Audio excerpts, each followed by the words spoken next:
We can hear someone screaming as soon as we get off the elevator. At first, it's hard to tell what the person is saying. The sound swells and fades, a high-pitched moving ribbon of noise. But as we walk down the narrow hallway, my mother reaches for my hand. I can hear the word, out. And then, out of here. And then, let me out. We hang up our coats and lock my mother's purse and my father's keys in a metal locker. The screaming rises and falls.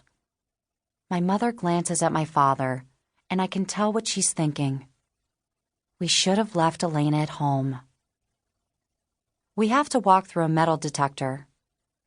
The button on my jeans sets it off with a beep, and a security guard with a sagging belly gestures toward me and waves a wand up and down in front of my stomach. "Any knives?" he asks. What? My brain is numb because of the screaming. Let me out! Let me out! Let me go! It fills the hall and seems to suck up the air all around us. "Do you have any knives?" the guard asks. "Anything sharp? Corkscrews, Swiss Army knives, nail files, knitting needles, razor blades, paper clips, scissors?" He looks tired. The bags under his eyes match the bag of his belly. "Not with me," I say stupidly, as if admitting that I have left my knife and scissor collection downstairs in the lobby. "All right, go ahead then." The screaming continues. We come to a door with a small window in it. The thick, heavy glass in the window is cross-hatched with wire. My father presses a button like a doorbell on the wall. "Can I help you?" A crackling voice emerges from the intercom. "For Dora Lynde," my mother says, leaning forward on her tiptoes and speaking into the metal box by the doorbell. "We're her family, her parents and her sister."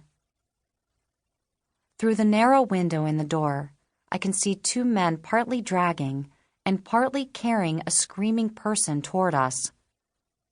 It's a tall, skinny girl dressed in gray pajama bottoms and a dark green t-shirt, and she is flailing with all her might, hurling her body back and forth, her long, wheat-colored hair whipping one of the men, who is probably twice her size, across the face.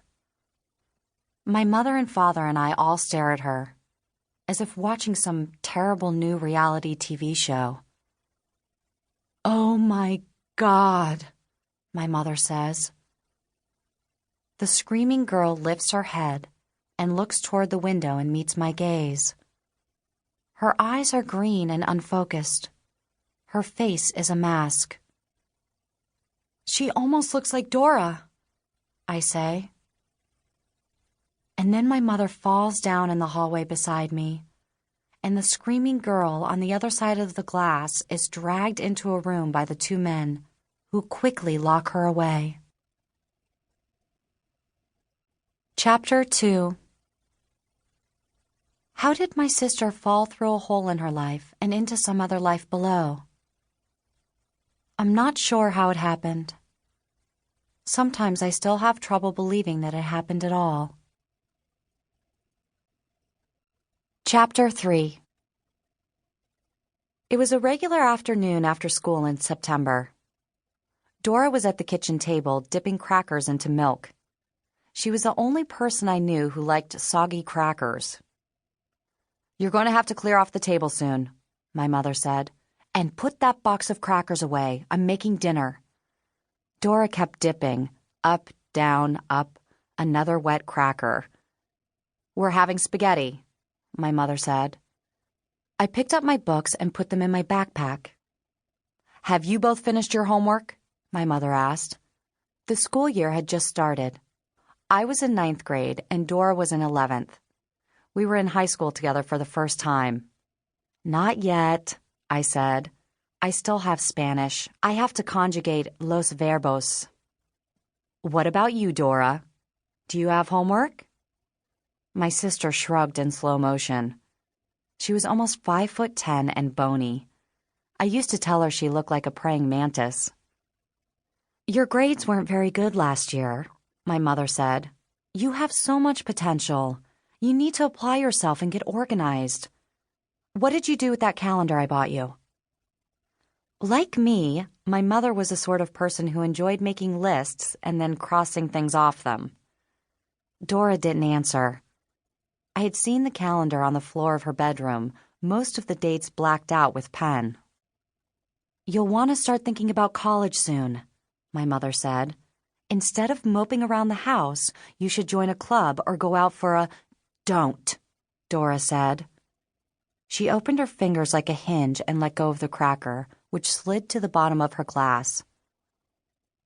My mother put a pot of water on the stove. I could tell she was getting annoyed, but was trying not to show it. Sometimes I wish I could get inside that head of yours and find out what you're thinking. She paused and looked more carefully at Dora.